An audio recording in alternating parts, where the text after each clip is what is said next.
Hello, everyone. Today I have my dear friend Vickie Gould on the podcast. Hi, Hi. So Vickie. Vickie, glad to be here. I was just telling you I love the red hair. Thank you. You were telling me like you usually go for purple. I'm like, it looks fabulous. Yes, I usually go for purple. They didn't have it, so it was one of those buy one get one 50% off things. So I wanted to just I wanted to even bring it up because I have this dream. It's a dream that I've had for years to dye my hair like Raggedy Ann red, do like it. bright red. We twinsies. Oh my God. Like that's just a dream. I once went into a salon and I told them, make me blonde. Like I want to walk out of here a blonde. I've already made my decision. I'm going to change my hair, make me blonde. They spent 45 minutes talking me out of it. And then I walked away with highlights. How did you start coloring your hair? Where did that come from? Well, what's funny is that my mom claims that there's some sort of white blood on my dad's side because they were descendants of the Shang dynasty, and they took concubines and whatever. Right. So I always had red highlights in my hair.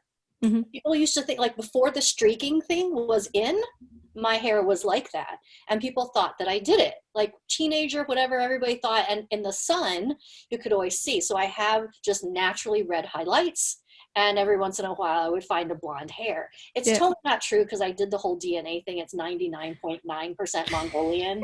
So like the 0.1% that my mom claims is some sort of thing from my dad's side of the family is not true. But yeah, that's where it started. And then I just started doing like streaks and stuff. And I've always loved the red and purple hues. And now that there's actually gray in there with it, Yeah. I can't dye the whole thing. Right. That's where we all end up. And like, yeah, I'm just looking for a change. It's like, no, the grays decided to appear. So Well, when the gray was like in for a little while, right? And I thought, okay, I'm just going to grow it out. And I probably grew it out to about here, and then I couldn't handle it anymore. Like, okay, forget it. I'm just going back to this thing. Like now with the pandemic, a lot of women find themselves just doing that anyway. Like some people just going natural, which I totally applaud. It's like, yeah, this is what human beings look like, So yeah, it takes me a while to get back to the salon and actually do it. But Vickie, I'm so happy that you're here. We're really going to dive into your story. And so you've published multiple books, more than 10 books. You've been featured on TEDx. You've been on ABC, CBS. I mean, you are really at the top of your game. You are the words lady. If anybody out there is listening to me, you want to write a book, you go to VickieGould.com and see what is going on with her right there. But I want to get everybody who's listening right now, who wants to reach that level of success, who wants to be introduced in a podcast that way, right? With this is, international best-selling author, and like people who want to really like get that, in the next 5 years, they have that goal in their mind. They want to figure out what they're supposed to be doing right now. So I want to really dive into your story, and we're gonna go way back. I want to start with, remember when you were a normal person. Remember when you were an average person who was going to go to college and get a job and get a family and then retire and then live somewhere in Florida. That was going to be your life. Tell us, what was life like then, and what happened? What was that pivot point that got you to say, wait a minute, there's a better way to do this? I want to know about that pivot point. Well, most of my family just think of me as a normal person still. I'm like, I have to tell them I am famous. I'm famous. And they're like, we know better, Vickie. We know better. My husband, when I was getting there, I guess, I don't know that I've arrived, but as I was growing, he would ask me the next, so are you more famous today than you were yesterday? I'm like, as a matter of fact, I am. So, it's true. I grew up in a very typical Asian, first generation American household. And my mom told me I wasn't allowed to go to art school. Aww. And that's what I wanted to do. I wanted to go to art school. And she said, no, you're going to be a starving artist. You're going to be a poor pauper. You can't do that. So I did the very Asian thing and got an actuarial math degree. Of course. You know, all Asians are good at math. That's what you do. Yeah, that's what you do. And that's what I did. And I got into computers and finance and stuff like that. And then when I had my daughter, I was like, yeah, you know what? I came, I saw, I conquered. This really isn't happiness. This isn't really it. And then that's when I got sick, you know, that I had my Lyme disease story. Tell us And a little bit more about like yeah, how that happened. so back in 2009, I was diagnosed with chronic Lyme disease, and they had misdiagnosed me first with lupus and, you know, a bunch of other like early onset osteoarthritis, early onset perimenopause. I was like, hey, I'm precocious. That's awesome. Um, but I wasn't even 40 yet, you know, and I'm thinking, what the heck? What is going on? Is this really what life is going to be like? Because I was spending about 16 to 18 hours in bed every day. I felt like a loser mom, a loser wife. My little guy would come up to me like, Mama, can you go to my school party tomorrow? And I'd be like, baby, I'm really not up to it. And I remember sitting there thinking, gosh, is he going to grow to resent me? Is he going to really know how much I wanted to go? You know, and those nights I would spend crying on the bathroom floor. Yeah. And that was because I didn't want to wake up my husband. I didn't want him to know how upset I was, but those were the days that I was like, either I'm going to take my life or I got to figure this out. Yeah. Because there was no quality. There was nothing left for me to live for. And I kept going, if this is truly what life is like and the doctor's telling me to suck it up, I don't want this. Yeah. You know, it wasn't that I wanted to be dead. I wanted to be here for my grandkids, for great grandkids, to do a whole bunch of things that I hadn't done yet. Like one of my dreams was going to Paris. I just hadn't gone there. But the way things were going, I thought, I'm never going to get there. Yeah. And that is when I became a master herbalist. You've heard that story, I think, too, that I was like, okay, wait a minute. There's all these people who have written these books, have these awesome stories about having Crohn's or cancer or whatever. And lo and behold, they got out of it. So who is the doctor to say that I can't? Right. So I started to believe more in myself, not into the doctors. I did a whole bunch of things that I didn't tell them I did. Mm-hmm. Tried a whole bunch of like alternative modalities and stuff, which I'm really into still at this time. And I take a bowl full of pills every day to maintain, and I do a lot of self-care to maintain. People are like, oh, you're lucky that you can. I'm like, yeah, in some ways it's very true. I am lucky that I can. On the other hand, if I don't, I can't do what I want to do. Yeah. So anyways, that's what happened there with Lyme. And I became a health coach. I became a wellness coach because I thought I went through that story because I was like, I'm going to go save the world. I'm going to eradicate Lyme disease. I'm going to help all these people. And I realized that was not the calling.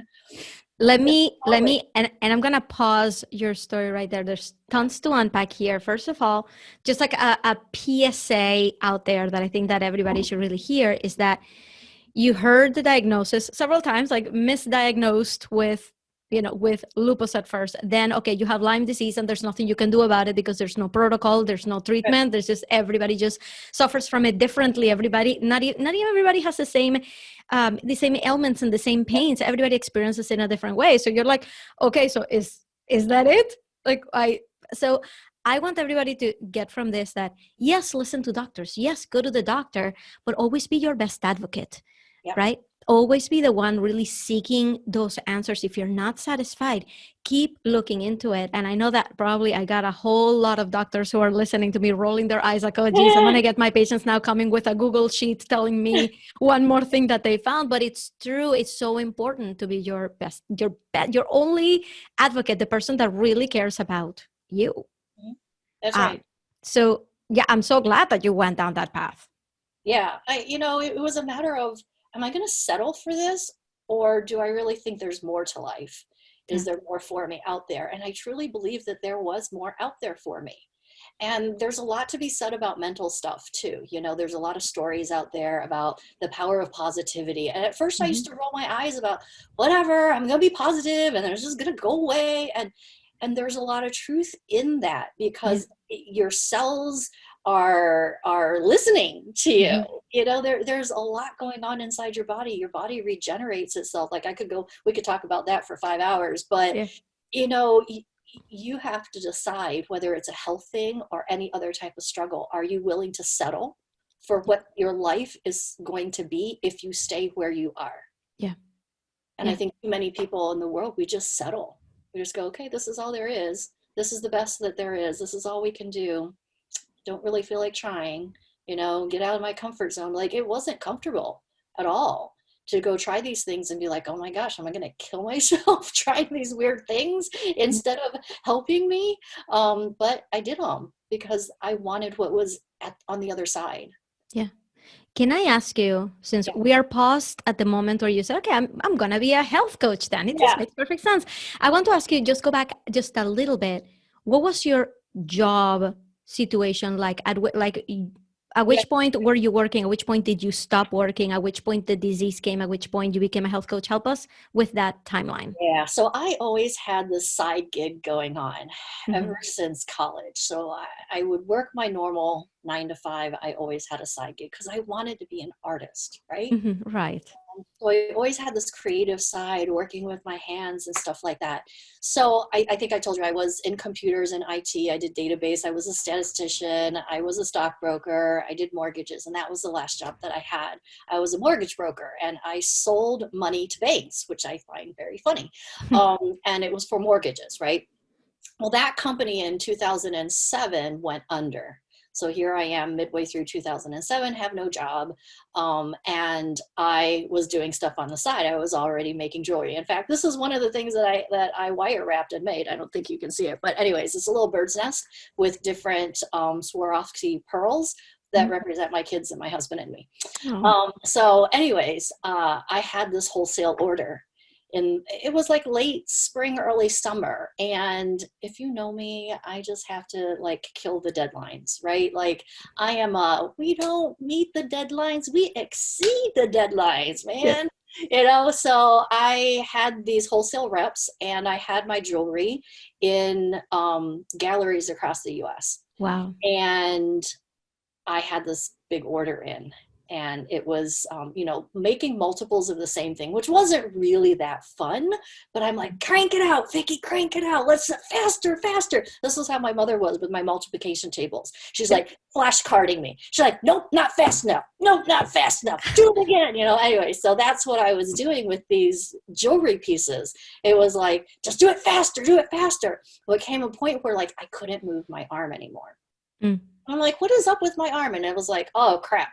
Now I've done something to my right hand because I'm right-handed. And I'm like, I'm going to have to learn to be left-handed, which actually I wasn't too upset about because like all my life I had wanted to be ambidextrous. So I'm like, hey, nice time to be ambidextrous. Went to the doctor and they're like, there's nothing wrong with you. Here's an exercise band, whatever. But that was the first indication that there was something up with me because it was all joint related. Yeah. And it was almost like they all seized up in a way, right? And so then it was by fall. And for most people who are diagnosed with chronic Lyme disease, it takes them many years to get there. And while I probably suffered for many years with like headaches that lasted for months, but I ignored them because as women, we tend to do things like that. Oh, let's just push through it, Yeah. I probably suffered for a good 7 years, but it wasn't until this time when I couldn't even use my hands anymore that I was like, okay, now I need to go do something about this, right? Mm-hmm. I have all these aches and pains. It's not working. My brain is foggy. But my diagnosis to chronic Lyme disease was actually pretty swift from that time in comparison to other people. Yes, I was misdiagnosed with lupus, and yes, I was misdiagnosed with fibromyalgia and chronic fatigue and arthritis and all those other things. But it was by fall that I figured out, and the doctors figured out that it was Lyme disease. Yeah. And I had to give up making jewelry. And it still makes me sad because every so often I'll pick it back up and go, maybe I could do it. Nope, still can't do it. Yeah. So, some of those pieces that I sold in galleries, I'm like, I hope those people really appreciate it. I wish I could get them back, all of that. But anyways, that's what I was doing prior to my Lyme disease diagnosis is, I had that job as a mortgage broker, got laid off. And then during that layoff time, I really amped up the stuff, even though I was already doing it. And I like to think I was somebody in that world. Yeah. Yeah. I sold patterns and, did stuff like that in the forums and groups. And that was like, oh my gosh, before Facebook, we had different forums that weren't on Facebook. It's so weird. Yeah. I remember the forums. Uh-huh. So Yeah. let me ask you, so far then, you've had technically 2 businesses already. You've been into the art world and you're like, I would like to think that I was somebody. So like you were growing this. You had your stuff in galleries across the United States. Then came the illness, and then came finding out about uh, herbology, Yeah. right? And what would the cure look like? And like, okay, I'm gonna be a health and wellness coach because it makes total sense. Yeah. So far, that's two businesses in. Tell me what happened with the wellness coaching, and how Yeah. did that turn? You're the words lady. You're the story And lady. You help people write their books.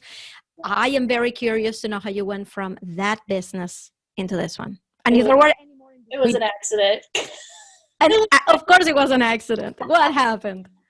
So I wrote a book, about my Lyme disease journey. I wrote another book for my master herbalist. I guess it was a final project type of thing. Mm-hmm. And so that book is like profiles of my favorite herbs. So I wrote those two books. Self-published? Self-published. Mm-hmm. It was a complete disaster. It was a complete flop. The cover is like, oh, if you could have seen the first cover of that book, I was like, orange and green are symbols of health. Let's make it orange and green. It was peach and green, really, is what happened. I showed it to my daughter, and she's like, this is the most disgusting combination of colors ever. I'm like, I don't know what you're talking about. So I went ahead and did that. The cover in my head, I really wish I still had it. It was peach, and it had a green like box in the middle, but it was kind of framed with some fancy thing because I thought that made it look good. Anyways, it was a complete disaster. I launched it, and I was like, everybody needs this book. It's going to be so awesome. Nothing happened. No sales, no crickets. I'm like, what the heck? What is wrong with people? They need this. What is wrong with people? And then I was like, oh my gosh, nobody's going to read it. Fine. And then I thought, oh crap, what if somebody reads it? Maybe it's not very good. Maybe that's what the problem is, and I had all these thoughts that went through my head. Well, eventually, I got somebody to help me. And I figured out how to do the marketing and such. So I relaunched that book, and it did get to bestseller. I never relaunched the herbal book. Didn't really need to. But anyways, at that point, I was still moving through, like trying to figure out this whole, am I a wellness coach? Am I not? Am I, The problem with being a wellness coach in the chronic illness arena is that you have to relive your life, and you have to relive the stories of everybody. And I didn't know how to put a boundary, I guess, in those emotions of mine. And I told my husband, I just can't live here anymore. I can't keep reliving this. I don't want to keep doing it. I know that I could help people, but for my own sanity, my own emotional sake, I can't do this anymore. So, people started asking me about, how are you getting these people? Like, I had a huge community. People would always be referring people to me. But as well, a lot of people with Lyme have lost their jobs. Their spouses are divorcing them. They don't have money. And I made $197. It was awesome. $197 from one person, but one consultation. And I think it was partially because she just kind of felt sorry that she hadn't paid me at all. Anyway, people kept coming to me asking, well, I'm just telling stories. I'm just sharing my story, So I became the storytelling marketing coach. And then people said, well, now I want you to help me with my book. And I said, I don't do that. That's not what I do. I help people with marketing and storytelling and whatever. And one of my friends said to me, Vickie, how is that any different? Well, what do you mean? How is helping somebody with their story inside a book different than story marketing? I was like, I don't know. and so then I said, okay, fine. I'll just start saying yes. And that's when I started saying yes to book coaching. And how long ago was this? This was 4 years ago, August, July, September, somewhere around there. Yeah, 4 years ago. Can you describe your program a little bit for everybody who's listening so they know exactly what you do and how you help people? Yes, it is a complete soup to nuts. And I didn't realize people don't understand what soup to nuts means. But I said that the other day. I'm like, what? Nobody knows what that means? It's a complete package from first word from idea for your concept for your book. And it does have to be a book that ties into your business. I only work with people who want to use their book as part of their business marketing, stuff. So figuring out the topic from first word to last word, completing the whole entire thing. I have a framework for that, proprietary framework for that. And then the marketing and launching and publishing plan to get that book on Amazon, Barnes & Noble, Apple iBooks, e-libraries, all of that stuff. Market it to bestseller, and then use it to get consistent clients. So the purpose of the books are to grow your list, grow your community, grow your reach, create more impact and legacy, and turn those readers into clients. So we do the whole thing from beginning to end. From soups to nuts. Soup to nuts. From soups to nuts.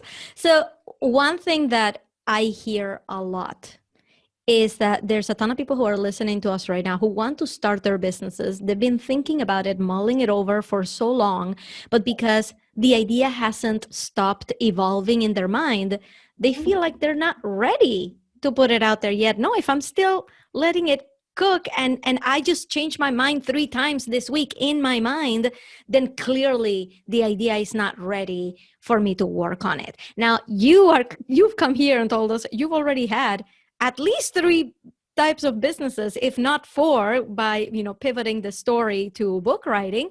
So can you please help our listeners understand that evolving in real life is a lot more fruitful than just evolving in your head? Please. Yeah. Well, here's the thing you didn't know, because you told everybody to go to VickieGould.com.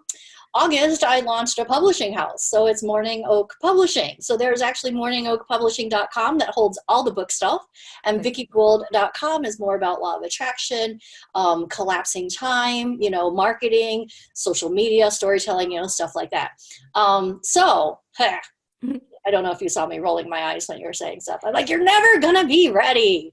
You're never going to be ready. Just put it out there. Everything evolves. Nobody is watching you as closely as you think. They're not going, oh my gosh, she just changed her title again. What the heck? She's changed her brand colors 3 times. Like, nobody cares about us as much as we think. Like, I don't mean that to be mean, but nobody's watching us as much as we think that they are. Mm-hmm.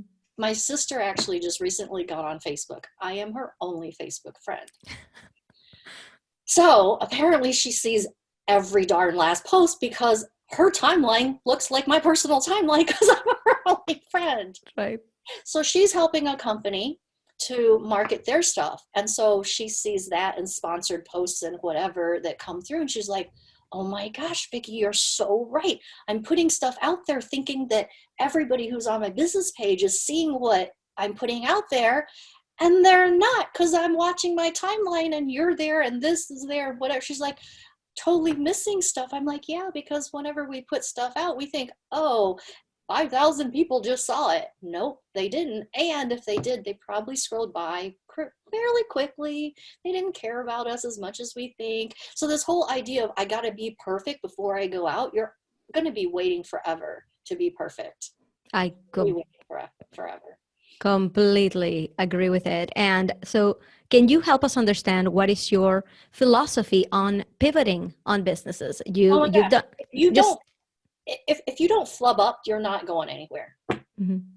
You have to fail. You have to screw up. You have to be okay with that. And I don't know necessarily that it's so much of a pivot as an evolution of stuff. Like sometimes people are like making these big announcements, right? I figured such and such out. Just do it. Just go do it. It doesn't have to be this grandiose announcement or whatever. Just go do it. I'm like here like clicks. You're like, yes, oh my God, yes, preach it. Because so when I started my business, I was making websites, and I made my first website for free. And then it just started to snowball. Then I found out more about online marketing. I wanted to put myself out there. But yeah, that's one thing that I discovered is that perfectionism wasn't going to get me anywhere. So I would just put things out there. And to this day, like the global phenomenon started from a conversation with my coach where I said, I want to be a global phenomenon. And immediately it just clicked. I'm like, that's a brand. That's where we're going. That night, I bought the domain and I recorded a video. I wasn't even wearing makeup. It was one of my hashtag after dark. Oh my gosh. No, I wasn't wearing makeup. I'm not even sure I was wearing a bra. To be honest, like it was just me in my office. I'm like, I just bought the domain. I don't want anybody to take it. I want people to know what this is. So I just turned on live. I recorded a video, put it on the website. That's all that website was. It said, welcome to the global phenomenon, and a video of me saying, this is what we stand for. No makeup, ponytail, scrunchy. Like, I don't know what this is going to look like yet, but this is something. Just wait. So to me, just taking action and watching the idea evolve in front of you is just so much more impactful, because you can get actually people to listen little by little. And this is one of the biggest problems when I teach podcasting, that people are so worried about, well, I should have 10 episodes batched up. I should know exactly what I'm going to be talking about, who I'm going to be talking to, and like all these things. And like, wait, but as soon as I put it live, people are going to hear me and they're going to know that. If getting too many listens on your first episode is your biggest problem, right, you're alone. You are alone. Well, the same thing, right? With courses, I got to finish my whole entire course, and let me get these videos done in like some professional way, and let me do this. Just get one module done and sell the sucker. Yeah. The first time I put out Easy Writer, I was building the plane as it was flying. Mm-hmm. I had like ideas for each of the modules, and I had maybe one or two done. I sold that thing, and then I made it as we went. And that just do it. Like, I think so, too often we get like so paralyzed in this action thing. It's got to look a certain way. It's got to feel a certain way. It's got to, no, you know what? The most successful people aren't the ones who had it all together. They are the ones who took action, no matter if it was perfect or not. Exactly. And just as a sidebar, because I know people are going, oh yeah, Vickie, that's easy for you. You just blah, blah, blah, blah, blah. Everything's easy for you. Because I've heard that before. I'm like, oh, well, wait a minute. Wait a minute here. I grew up in a very Asian household. Nothing I did was good enough. If you got an A, you should have got an A+. If you got an A+, it better be 100%. Like, nothing was ever good enough. Talk about like coming out and feeling like, oh my gosh, is it going to be good enough? Is it good? And that monster rears its ugly head all the time. Sometimes I go straight for clients, right? And I'm like, oh my gosh, what if they don't like the book? What if it's not good enough? What if they hate it? What if they don't like how I wrote it? You know, all of that junk, like that comes up for everybody. Yeah. It's what you do with those things that come up in your head that matter more than the things that are actually coming up. Are they going to stop you, or are they going to fuel you? Are you going to look at this thing and go, okay, this is what I can do now with what I have, and let's just do that. And then as we go, we're going to do X, Y, Z and add on to it, or learn whatever it is you want to learn and just keep building on it. Like you can't wait forever, because you're going to be waiting forever. Yeah, I am 100% with you. I can't really call myself a perfectionist anymore, because I feel like I'm a recovering perfectionist. At first, it was just like that. It's like, no, it has to be perfect.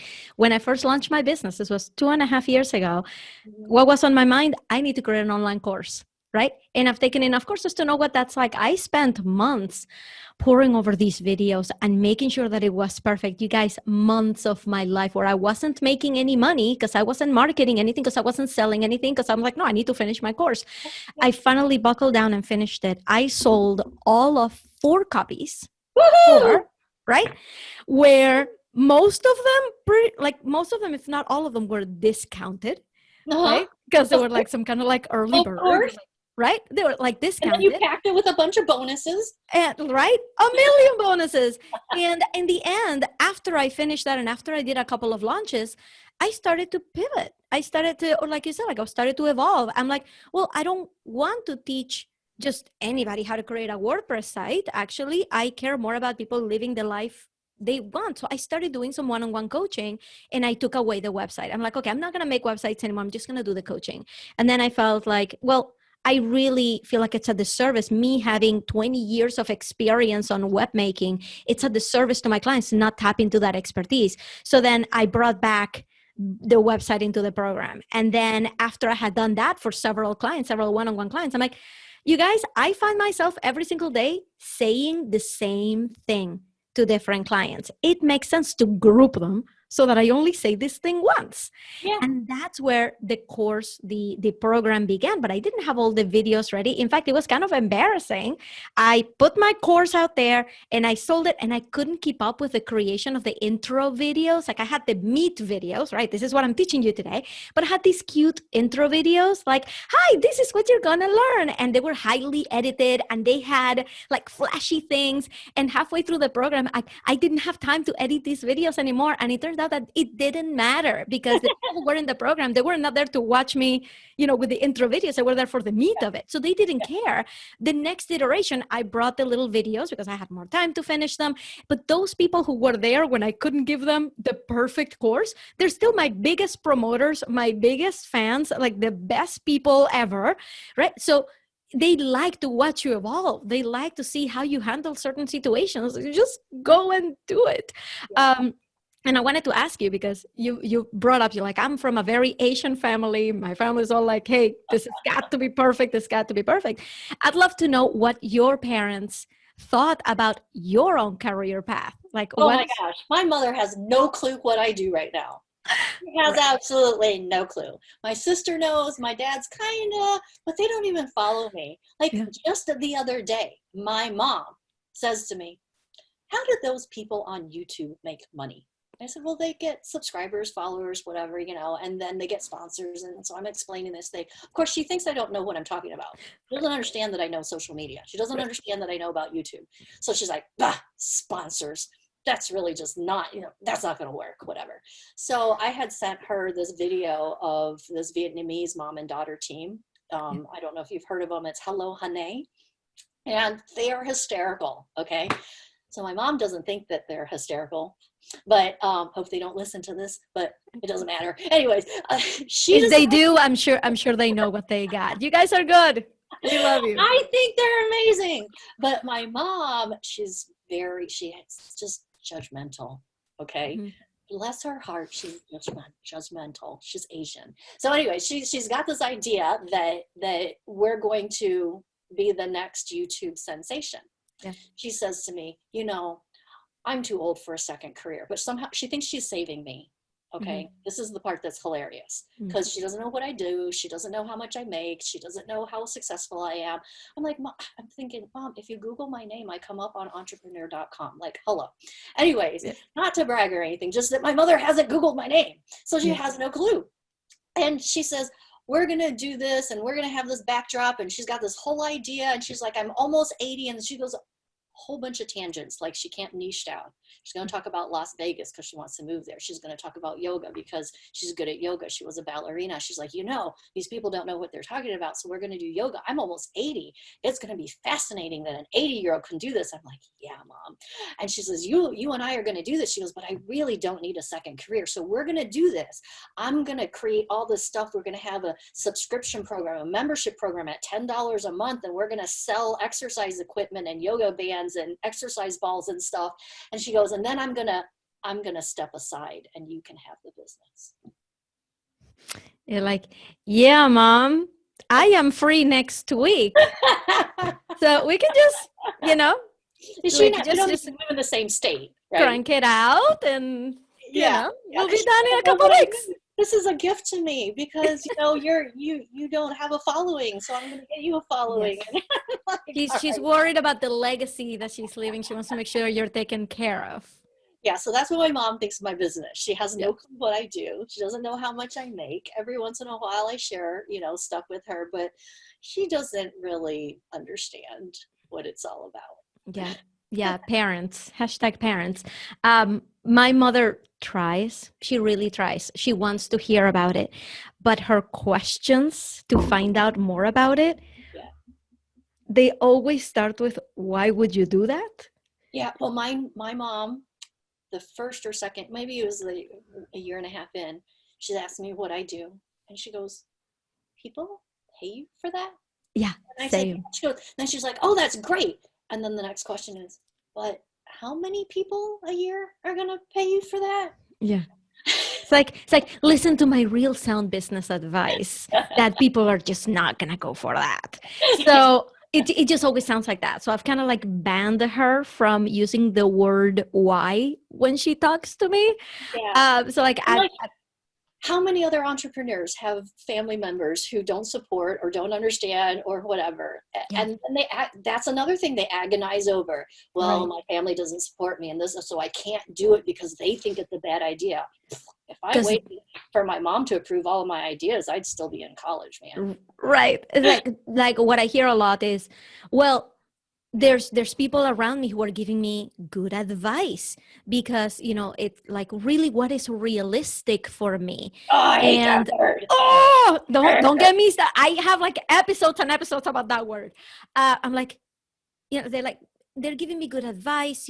They're saying like, yeah, but do people like, would that really happen? Would people really buy that? Would like they make really good points. I'm like, I tell people, unless they are your ideal client Yep. or they are somebody who has made it in your field, like they know about your field, Yeah. their advice I'm sorry, it just doesn't count. It's not helpful. It just comes out of fear, out of protection, out of them not knowing, out of them being afraid for you for failing. So I always tell people like, it's okay for like them to be interested in everything. Just you need to understand that it will get in your head. Right. It will bring your mindset down, and it's not something that is helpful. So I've had kind of like my own way of handling, of shielding myself from that, and that is that I don't really talk about my business anymore, which is really sad because I love my business. I love talking about this. This is what I do. This is what I wish I were doing all day long. And then I go to a birthday party in my family, and I come off as very, very quiet. Right. So I'm not. I'm very gregarious. I love life. I love to talk. I love to have fun. But the truth is that a lot of things like on my mind are marketing related, are business related, are Yeah. growth related. I want to help you. But like I just present myself to be like very quiet. I'm like, nobody wants to ask me about the things that I do or that I like, and I don't really I want will. I will. I'll to. go to the birthday party with you. Thank you, Vickie. So it's very weird, but I just want everybody, if you're listening, if you have family members that are like that, give them a little bit of compassion. Just know that you don't report to them, right? Well, Like, what you said was very true, that it comes from a space of protection and not knowing. And when mhm, people don't know something, they're scared about it. And then they get scared for you, yeah, right? They love you. They don't want to see you get hurt. They don't want to see you waste time or money. And so they come off as oh, that's not a good idea. But mhm, really, anytime you're talking to somebody, right? Good or bad, their perspective is based on their experiences, their triggers, their good and bad, yeah, in their life. And so sometimes my clients will say something to me and I'm like, that sounds like a great idea. Go do it. And they're like, well, wow, you're the only person that is backing me on this. I'm like, well, who the heck are you talking to? yeah, Right? right, Well, you have to surround yourself. Now this goes into, the who you surround yourself with is really important. mhm, I surround myself with people like you, mhm, people who are ambitious, people who are really into their business, people who love to talk business. And right, it's like fun for us. Like we sound like total nerds, but whatever, we love it. And when you surround yourself with people who don't have that ceiling limit or mhm, that mindset limit, then it just fuels you to go do the things. mhm, Would I have thought 4 years ago that I have a $90,000 program now? right, No, I was struggling with oh my gosh, if she's going to pay me 4 or 5K, I better stuff in all these other things. right, I had this one client I was so much into, I had to please her because she paid $4,500. Big whoop-de-doo. right, right, It was right. totally worth it. And I gave her like, I don't know, $40,000 worth of value inside it. Show up to the coaching call and she's like, here's my Google Doc and here's my spreadsheet. And all of a sudden I was her admin. Right. Just because I was so like, let me people please, let me give you what I feel like, you've paid me so much money for this and blah, blah, blah. That's just, it doesn't serve you, which we should get into the money thing. Can we just talk about that for a second? Yeah. Like, I want to know everything. So how do you go from charging $4,500 and feeling like, oh my God, like they better like it because they're paying so much money, to having a $90,000 program where you're like, yeah, this is what it's worth. So this is what you're going to pay. How do you go from there to there? Tell us. Okay, well, can I first talk about my little pet peeve about people who are starting out saying, I'm gonna make a program that's $50 or $97. And please hear this when I'm saying, I am not saying that there's no place in the world for lower end products. That's not what I'm saying at all. But the people who start out and go, I'm gonna do that because they think it's easy, Yeah. and they're making their life totally difficult. When people come into my Easy Writer program, I'm like, you need to have at least a 3K program if you want to make 6K from this book. You need to have at least that 3. And they're like, oh, how could I possibly do that? I haven't charged more than $197, and sometimes I'm just giving it away for free. Number one, draw a line in the sand, stop giving away stuff for free. But in terms of math, because I am an actuarial math major, right? Right. The Let's use it. The math doesn't work out. Like, I talk about book math, but this is really more like business math. The math doesn't work out. Like, my mom was like, we're going to get 1,000 people into our subscription program at $10. And I said, how many subscribers do you think you need to get for that? And then you're going to have this recurring membership. And then there's a churn rate, like people who are dropping out, and then people you have to replace. It doesn't just, oh, you got 1,000 people and then you just stay with 1,000 people forever, right?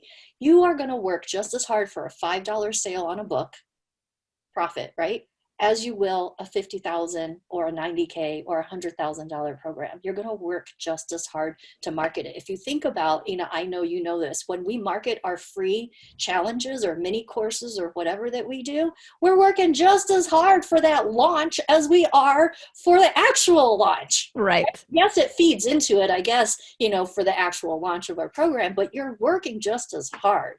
Why make your life so difficult, right? So many people are like, oh, I'll start out at 50 and then I'll move it to 500, then I'll move it to 1,000, then I'll move it to, okay. Mercedes-Benz, Bentley, Tesla did not join the market and say, I am going to join into the market and I'm going to have prices like a Kia or a Saturn or a whatever.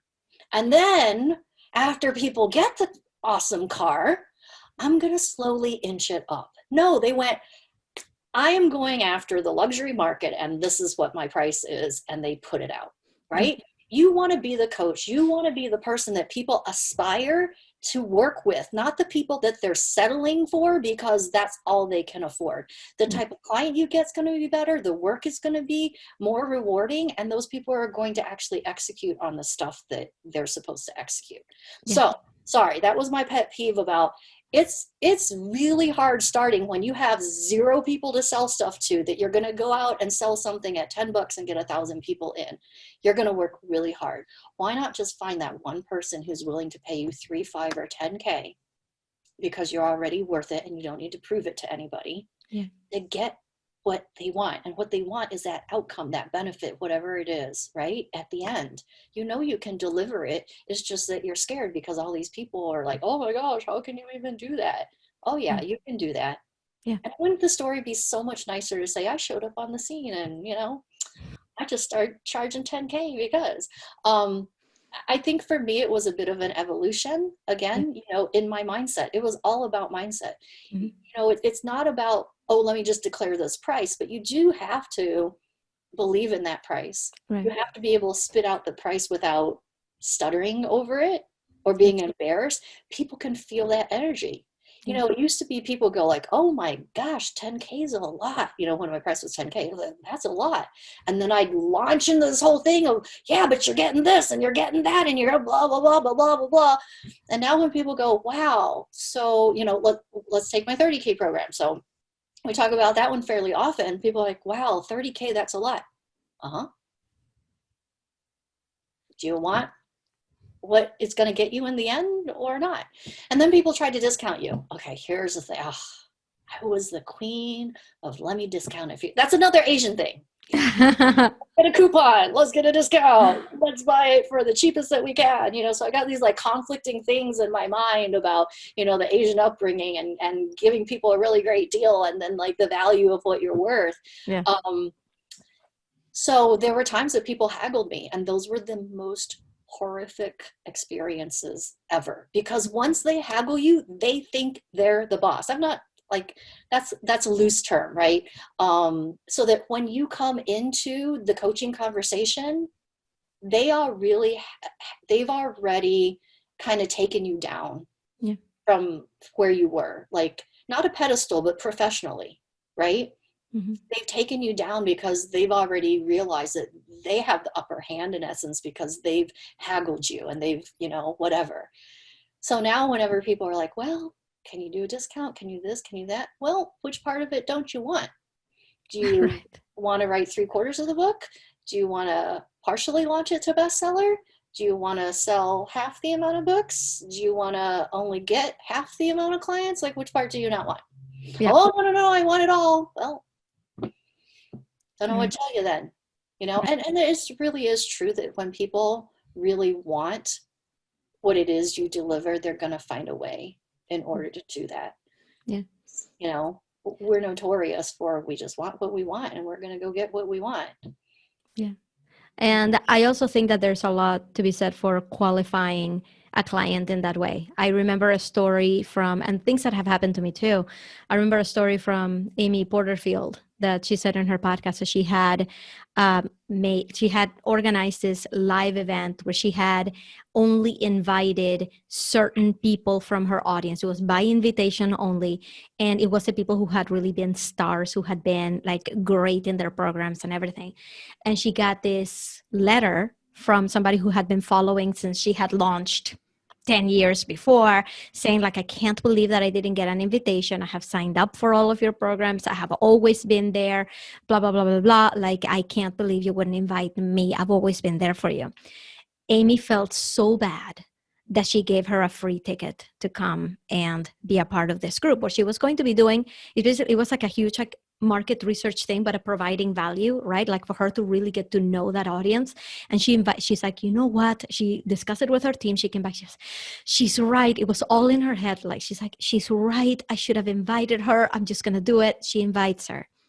She comes in and she's the most entitled person in the entire group. She came with this like air of like, yeah, like you said, like once you give that away, then they're in charge, right? Mhm. So that entitlement has paid off. And she said she created this whole toxic experience that would have been an amazing day that just drained everybody's energy. So I think there's a lot to be said, because I've been in sales calls that are like that. I've been in sales calls that are great, that I say my price and the person on the other side is like, yeah, that's what I figured. Let's just get started. And they are amazing. They're Right. happy that Right. they pay that amount to work with me, right? Yeah. And they don't give up. They vox me. They come to every meeting. They take everything out, like even in things that are not like real business related or that we've talked about in the program. They ask me about it just because they have my attention.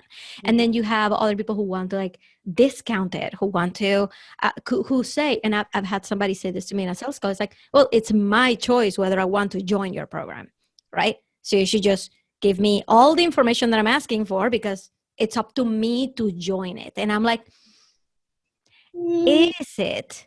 It's up to me to work with somebody I know is going to be successful. That's why the qualification process is there. That's why the price is there. Is this the kind of person who would go to every length to take advantage of a program that was not easy to get, that was not easy to get into? Because if it was easy, then everybody would do it. And it's like a free t-shirt that you got at a concert. Where is it? Is the last shirt in your drawer? Is the one that you pick up to clean milk off the floor, right? So it matters. Like the price tag, you do have to believe in it and say it without stuttering.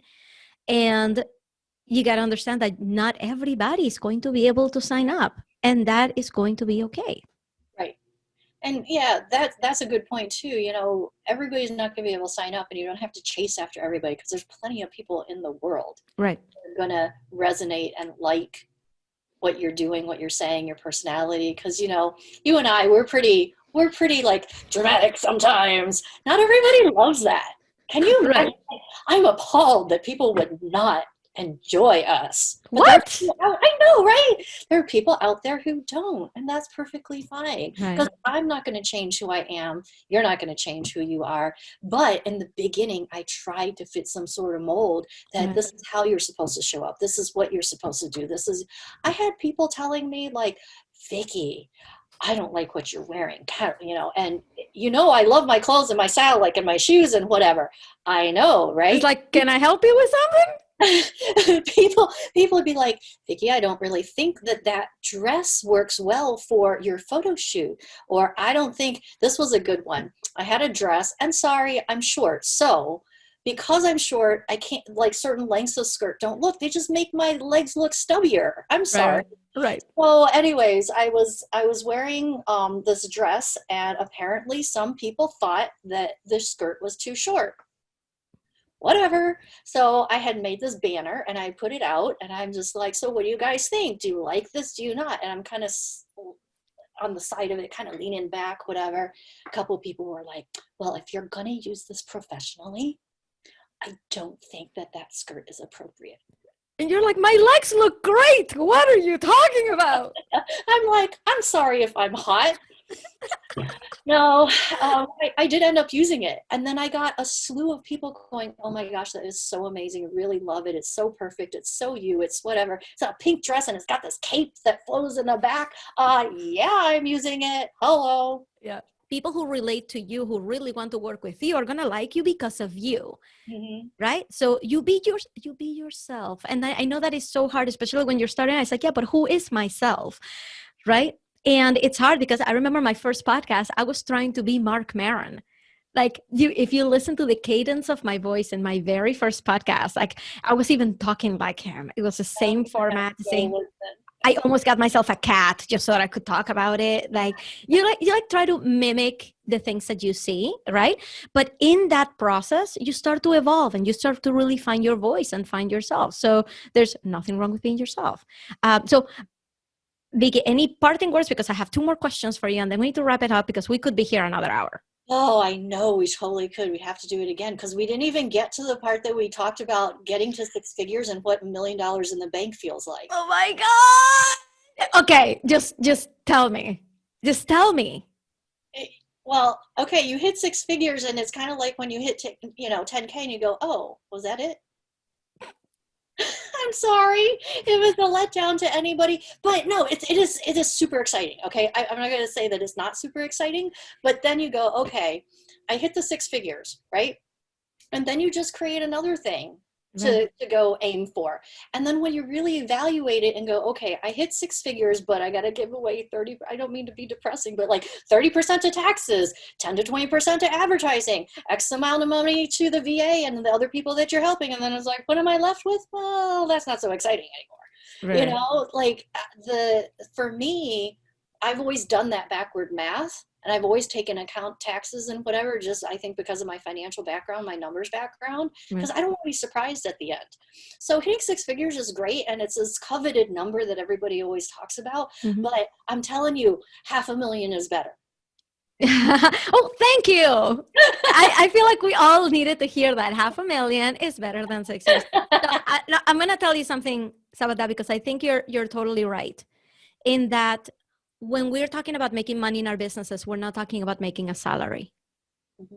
It's not the money that you bring home. What we're talking about here is we're CEOs. We have a business that has gotten some revenue, and there's going to be some operating expenses, and there's going to be taxes, and there's going to be assets and liabilities. And in the end, you reach a six-figure mark, and that's not what you took home. Yeah. Right. So I always ask people, like, I think I did this in my last challenge. I asked everybody, when you hear that a business is making six figures, what do you think about, profit or do you think about revenue? And there are a lot of people like, oh, we're thinking profit. I'm like, well, that's not what people are feeding you. I never think that. I'm just like, well, I don't care. Tell me what you took home. That's what I want to know. Right. So I just watched the Paris Hilton documentary on YouTube. Did you see that? No, I have not. I just watched it, and she's like a total workaholic. Like, she gets paid $1 million to go DJ one night. She gets paid hundreds of thousands of dollars just to do photo shoots, to be to advertise. She's like, I can never be pictured in the same outfit twice, right? Like I sometimes I do 3 different outfit changes in one day, right? Like that is her brand. That's what she does. That's what she gets paid for. So they were asking her, like, do you think that you and the brand would ever like get a divorce? You would go a different way. She's like, it would be a very expensive divorce. And it's like, well, what is your goal? She's like, I want to make it to the billion. I want to be like a self-made billionaire. And I'm here asking myself this question. It's like, she's not talking about making $1 billion a year.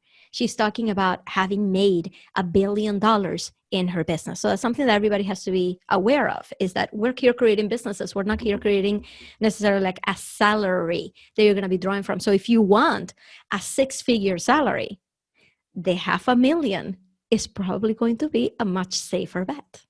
Yep. And when you think about having $1 million in the bank, that's not enough to retire on.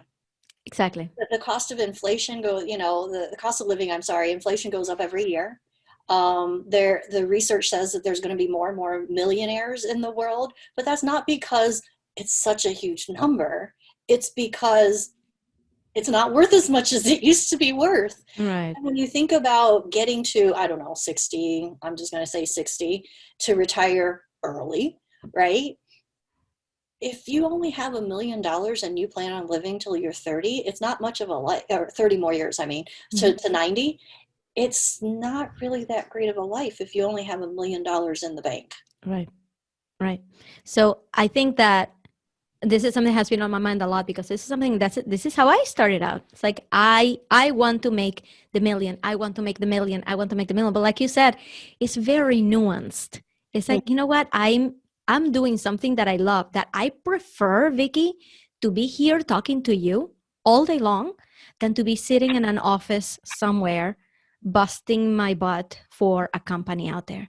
I'm doing what I love to do. So will I be making $1 million in the future? Like, certainly, like I want more money to come in. I want it all, right?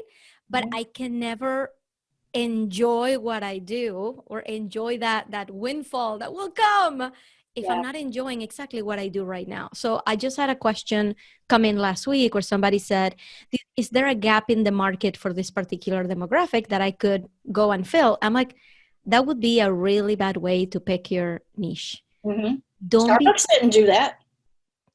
There were plenty of coffee shops all over the place when Starbucks entered the market. Right. So it's not about the gap. It's about, where are your passions? Where are the things that you want to do, that you want to be known for, that you want to write a book about, that you want to be on the TED stage about? Yeah, and it's the value too. I think too many entrepreneurs come from a corporate background where they take and they divide out what they want to make hourly. Yeah. Oh, no.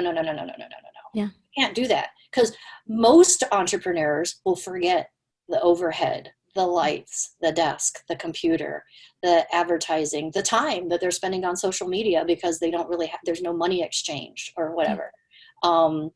And you have to add all those things in and think about the value you're delivering versus your hourly rate. Because I love what you keep saying. We're not creating a job, right? We're CEOs of businesses. And when we think in that way, we're not thinking hourly wage. We're thinking, here's a package, and this is what I'm delivering. This is the value. Take it or leave it. Do you want it or not? Exactly. And there's room for everybody out there, right? Like, there is no, like, if my mother was listening to this right now, it's like, but why would anybody create a $90,000 package? Number one, who would buy that? Number two, like, why is there something, like, why does that exist? Like, there is so much room for every price point, for every offer, for every personality out there, that there's certainly room for whoever is listening to me right now. There's room for you with your personality, with your offers at the price point that you have it. There's always room for it. And just go and be yourself and market it in any way you can. I mean, be yourself. Like, this is the best part about having an online business. It's just being yourself in front of a camera and not caring if there are going to be people out there who don't like you. It's like, there's a lot of other people you could be following right now, right? Yeah. Like, you don't have to be here. So, but we want to be. Yeah. So it's just, To me, this is like the best business to be in the world, is the business of being yourself and giving your expertise to others and helping them up. You know, Yeah. it's like your $90,000 program helps people up, helps people get to a much higher level than they would have without it. So yeah, I love everything you're saying about the values. It's just so true. And thank you for dispelling the six figures, because I want everybody to continue to think about that. We're CEOs. We're not just creating a job with a salary. Mm-hmm. Love it. Cool. So Drop the mic. Boom. this is the best conversation I've had all week. So 2 questions for you. Number 1, what do you think is the biggest misconception that people have about you, about having reached the level of success that you have reached?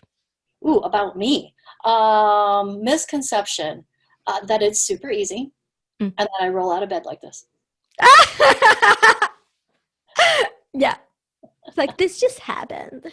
Now, I'm not saying that it's not easy, because I'm not about struggle.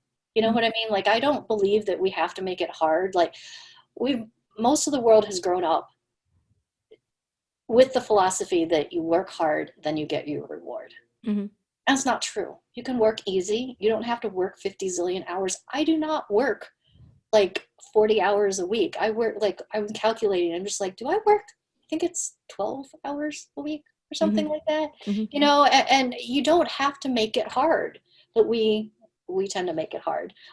So that's not what I mean about like the word easy. I totally believe in ease and flow and manifesting and attracting and energy and all that stuff. I totally believe in that, which we need like 5 more episodes, I think, I think so. Like the whole mindset thing, for sure. Yeah. So yeah, so for me, I tell people, like, you know, be prepared for this to not be an easy road. Like, there will be challenges. There will be, I think of it kind of as a staircase. You can either stay in one step or meet the next challenge and meet the next challenge. And you can call every single one of those steps in that staircase, you can call that a failure. If your first attempt, you didn't make it up there, you can call that a failure and call it a day. Or you can acknowledge that with every challenge comes a different challenge, right? And the mindset is really what stops most people. It's not like you can create a whole list of reasons why not that have to do with your strategy and your niche and your everything, but it's, if you're in your mind, you have not freed yourself up to say, I deserve all of this and I know where to go, it's not going anywhere. So I think that's how I interpret what you say about it not being easy. It's just not something everybody's doing. If my husband says to me, because now he's growing his business online, which he never did before. He was in corporate for all those years, for like 20 some years. So he's a definite straight corporate guy. And he just looks at me and goes, it's like you're not scared of anything. And I'm like, that's not true. It's like what we were talking about before. You have the fears, you have the triggers, you have the stuff come up, because we all do. We're humans, right? It's what you do with that afterwards. Whether that fear comes up and you go, that's ridiculous, that's really not true, but you know, this fear still comes up, right? Do you go ahead and do what you need to do anyway, or do you sit there and go, let me wait until the fear passes? And trust me, it's not going to just pass on its own. Fear and confidence only disappear when you take action on whatever it is. Yes, I say this all the freaking time, that your confidence, it lags behind the action. It's not going to fall in your lap. Yeah, it doesn't precede the action taking. It just lags a little behind. You take the action and you're dragging your confidence behind you. Like that. That's how I picture it. So like, go and do it. So my second question is more of a call to action. I'm giving you the power to talk to the entire world right now. And for the next 24 hours, in the next 24 hours, they have to do whatever you are about to tell them to do to make their lives better, to create the business they want, to like move forward in their life. What is that one thing everybody has to do in the next 24 hours? Say no to one person. Tell me more. Say no to one person who wants and is interested in your program. Reject them instead of chasing after them. That one like hit me like right here. It's like, You gotta, right? Mhm. Let the right people in. We waste so much energy, and I see it as little strings, like, that are just sucking our energy. Yeah. And there's this person who said to you, I'm in, but they never gave you their credit card. You are hanging on that they're going to come back, are you not? Yeah. And then you're just, cut the string, tell them no. Yeah.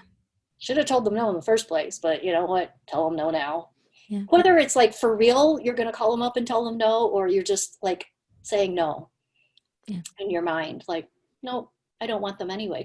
Do you really want to have a client that you have to drag along? Kicking and screaming, and you got to convince them, and no, you don't. You want the ones that are like, heck yes, I am in, I'm all in, I'm so excited, oh my gosh, I can't believe that I'm actually working with you. Yeah. That's the person that you want. Yeah. So say no in the next 24 hours to somebody. Love it. I love it. In the famous words of Melissa Farr, drag them in, drag them around. Yeah. So just don't do that to yourself. Mm-hmm. And once you're in a sales call where that person is all in, no matter what the price was and excited to start, you will know what that feels like. And you won't settle for anything less than that. Yeah. So, Vickie, this has been a pleasure. Thank you so much. Thank you so much for taking the time. So tell me, how can people find you and follow you?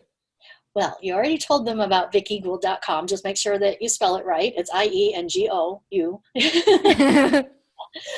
And then there's also my new website that is at morningoakpublishing.com. So there's that. So those are the two places. If you want to connect with me, would love friend requests on Facebook. I'm on Facebook way too much, but that's my stomping ground. I love Facebook. And I have a Facebook group. It's called Write Your Biz Book. It's Biz, B-I-Z, so Write Your Biz Book, and it's a free group. There's like 60-second tips from me, challenges in the units and whatever. So if you don't know where you want to start, that would be a really great place to start. Awesome. I'm going to put all of those links in the description. Vickie, thank you so much for joining us today. I'm so excited for everything you have going on, and everybody should go and follow you right now. So thank you, Vickie. Thanks for having me on. It was really fun.